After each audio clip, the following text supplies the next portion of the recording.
Hello students, welcome back to the my channel physics by Dev sir. आज हम class 12th के first unit electrostatics में first chapter electric charges and fields में एक नए topics को देखने वाले हैं जो कि इलेक्ट्रिक डाइपोल है। इसके पहले हमने इलेक्ट्रिक फील्ड के बारे में देखा था, प्रॉपर्टीज ऑफ इलेक्ट्रिक फील्ड्स क्या होते हैं वो देखा था, एंड कॉम्बिनेशन ऑफ चार्जेस कैसे फील्ड्स बनाएंगी इसके बारे में पढ़ा था। आज हम लोग इलेक्ट्रिक डाइपोल को कवर करने वाले हैं। तो सबसे पहले जानते हैं कि इलेक्ट्रिक डाइपोल होता क्या है।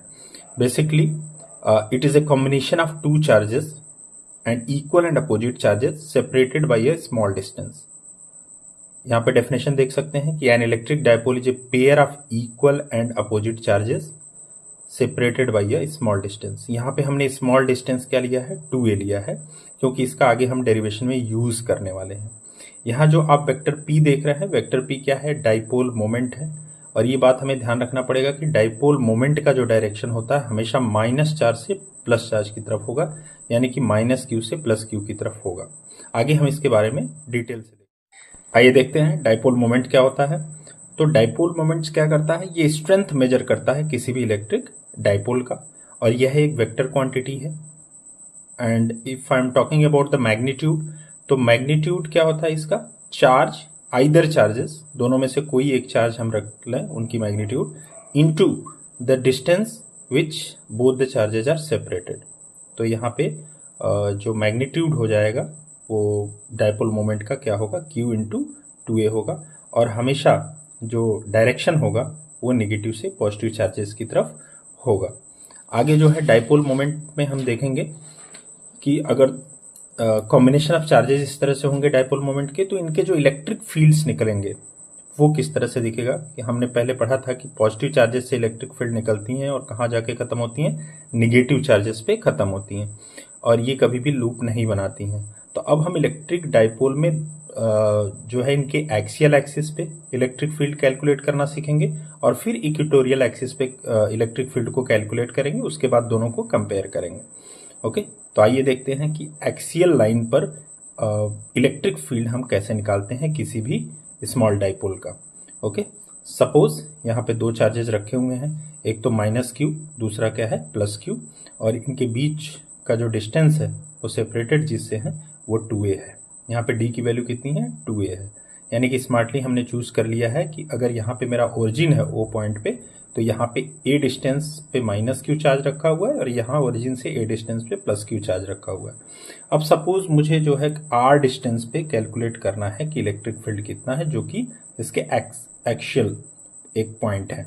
ओके, तो आप देखेंगे चूंकि ये पॉजिटिव चार्ज है, तो पॉजिटिव चार्ज से r की डिस्टेंस नजदीक है, तो इसका मतलब है कि इलेक्ट्रिक फील्ड जो होगा वो हमेशा पॉजिटिव चार्ज का क्या होता है, आउटवर्ड डायरेक्शन है। तो जो इलेक्ट्रिक फील्ड किसी पॉजिटिव चार्ज के कारण से होगा वो इस डायरेक्शन में होगा, और उसकी स्ट्रेंथ ज्यादा होगी क्योंकि ये पॉइंट्स जो है r से नजदीक है, ये चार्ज जो है r पॉइंट से नजदीक है। इसी तरह से माइनस क्यू यहाँ पे r पॉइंट से दूर है, तो जो इलेक्ट्रिक फील्ड की जो मैग्नीट्यूड होगी वो क्या होगी, कम होगी।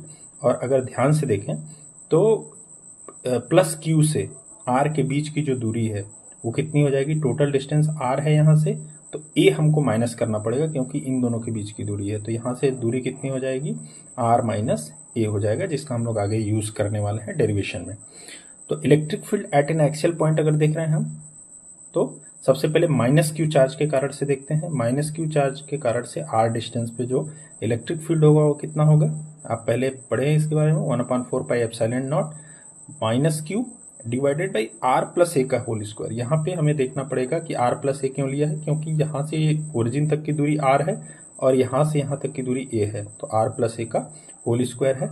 और जो p वेक्टर है वो क्या है, यूनिट वेक्टर है डाइपोल मोमेंट का। इसी तरह से हम पॉजिटिव चार्ज के कारण से इलेक्ट्रिक फील्ड देखेंगे। यहाँ आप देख सकते हैं कि q/4 pi epsilon not r minus a square, क्योंकि हमने दूरी देखा था कि जो पॉजिटिव चार्ज से r पॉइंट की दूरी है वो क्या है, r माइनस a का होल स्क्वायर यहाँ पे रखेंगे। तो अब हमें चूंकि रिजल्टेंट निकालना है, तो आप देख रहे हैं पॉजिटिव के कारण इलेक्ट्रिक फील्ड के कारण से जो पॉजिटिव चार्ज के कारण से जो इलेक्ट्रिक फील्ड आ रहा है वो ज्यादा होगा कंपेयर टू किसके, माइनस चार्ज के कारण से। तो यहाँ पे आप देख सकते हैं अगर हम नेट या इलेक्ट्रिक फील्ड निकालें एक्सियल डायरेक्शन में, तो वो हो जाएगा ई पॉजिटिव चार्ज के कारण से और ई नेगेटिव चार्ज के कारण से। और जब हम वैल्यू पुट करते हैं इसकी, तो Q/4πε0 कॉमन आ जाएगा, 1/r - a का होल स्क्वायर हो जाएगा। चूंकि यहाँ माइनस चार्ज ले रहे हैं तो यहाँ पे क्या आ जाएगा, माइनस आ जाएगा।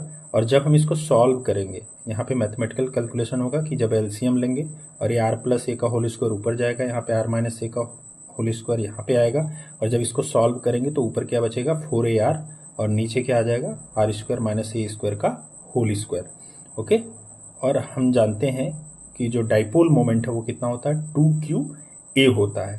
तो यहाँ पे आप ध्यान देंगे 4ar है और साथ में q है, तो ये जो हम लिख सकते हैं डाइपोल मोमेंट के टर्म में वो क्या लिख सकते हैं, 2pr लिख सकते हैं। तो ई एक्सियल यहाँ पे मेरा कितना आ गया, 1/4πε0 2pr divided by r² - a² का होल स्क्वायर, और dipole moment as a unit vector. Okay, अब हम सपोज करते हैं कि जो r डिस्टेंस है, जो दूरी है जहाँ पे हम इलेक्ट्रिक फील्ड कैलकुलेट कर रहे हैं, वो अगर चार्ज के बीच की दूरी से बहुत ज़्यादा हुआ है, यानी कि r is much much greater than a, then हम a² को क्या कर सकते हैं, नेग्लेक्ट कर सकते हैं। क्योंकि a ऑलरेडी बहुत छोटा है तो उसका स्क्वायर करेंगे तो क्या होगा, और ज़्यादा छोटा होगा, इसलिए हम इसको क्या कर सकते हैं, नेग्लेक्ट कर सकते हैं। तो इस फार्मूले में अगर हम a² को नेग्लेक्ट करते हैं तो जो मेरा नया फार्मूला बनेगा वो क्या बनेगा, ई एक्सियल का 1/4πε0 2p divided by r cube and p vector. और यही जो है इलेक्ट्रिक फील्ड है किसी भी एक्सियल पॉइंट पर किसी भी डाइपोल मोमेंट का।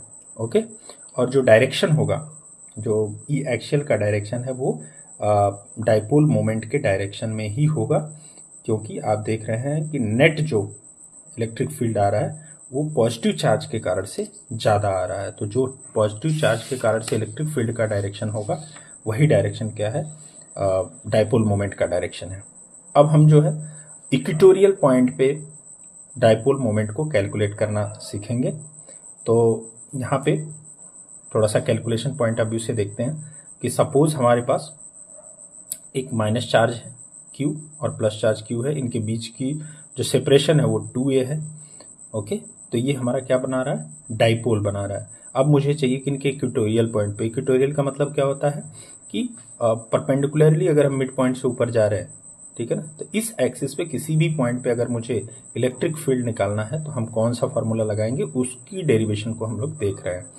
तो अगर हम इस बी पॉइंट से इस पी पॉइंट पे इलेक्ट्रिक फील्ड निकालना चाह रहे हैं, तो आप देखेंगे कि चूंकि पॉजिटिव चार्ज है तो ये आउटवर्ड डायरेक्शन में इलेक्ट्रिक फील्ड होगा, और इसके कारण से जो इलेक्ट्रिक फील्ड आ रहा है 1/4πε0 Q divided by √r² + a² का होल स्क्वायर। क्यों, क्योंकि ये जो आप देखेंगे कि राइट एंगल ट्रायंगल बन रहा है और ये दूरी क्या है, हाइपोटेन्यूज है इसकी, तो B से P की दूरी जो है ये आ जाएगी। ओके, तो डायरेक्शन क्या हो जाएगा, B से P की तरफ होगा किसका, इलेक्ट्रिक फील्ड का डायरेक्शन। सिमिलरली आप देखेंगे कि यहाँ पे माइनस चार्ज है, तो माइनस चार्ज में क्या होता है, रेडियली इनवर्ड इलेक्ट्रिक फील्ड का डायरेक्शन होगा। तो जो E2 की वैल्यू आती है यहाँ पे माइनस चार्ज के कारण से, वो कितनी आएगी, वो यहाँ पे हम माइनस साइन लगा देंगे, 1/4πε0 Q divided by √r² + a²। यानी कि आप देखेंगे कि मैग्नीट्यूड दोनों का सेम है, क्योंकि ये P पॉइंट की दूरी जो है A पॉइंट से भी इक्वल है और B पॉइंट से भी इक्वल है, बस डायरेक्शन अलग अलग है। ओके, तो मैग्नीट्यूड आप देख सकते हैं दोनों का सेम है।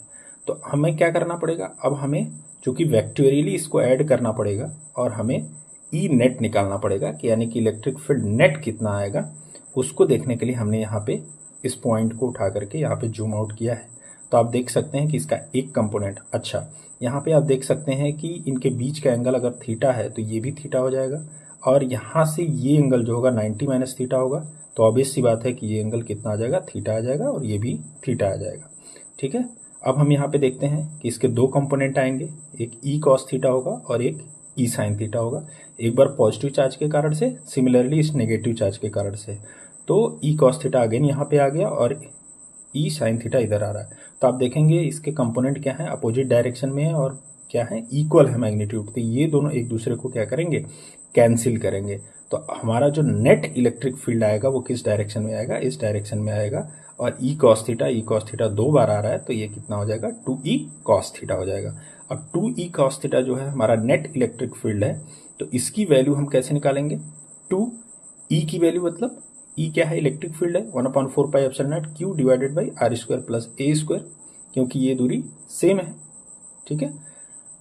और फिर हम देखते हैं कि कॉस थीटा कैसे निकालेंगे। कॉस थीटा किसी भी इसमें राइट एंगल ट्रायंगल में चले जाइए। सपोज मैं यहाँ जाता हूँ तो मुझे अगर कॉस थीटा निकालना है तो क्या हो जाएगा, बेस अपॉन क्या हो जाएगा, हाइपोटेन्यूज हो जाएगा। तो a upon under root r square plus a square, यहाँ पे मैंने वैल्यू पुट किया और जब इसको हम सॉल्व करते हैं तो हमारा जो इक्वेशन आता है वो कितना आता है, 1/4 pi epsilon naught q into 2a divided by r square plus a square 3/2। क्यों, क्योंकि यहाँ पे 1/2 यहाँ से आ रहा है क्योंकि अंडर रूट है और यहाँ पे पावर 1 है, तो जब इसको ऐड करेंगे तो कितना आएगा, 3/2 आ जाएगा।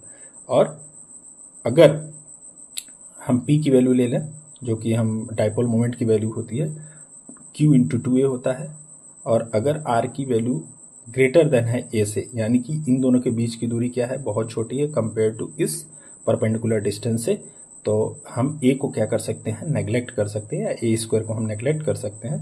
तो हमारा जो फाइनल इक्वेशन बन के आ रहा है वो कितना आ रहा है, ई इक्वेटोरियल पर -1/4 pi epsilon naught p divided by r cube and p unit vector.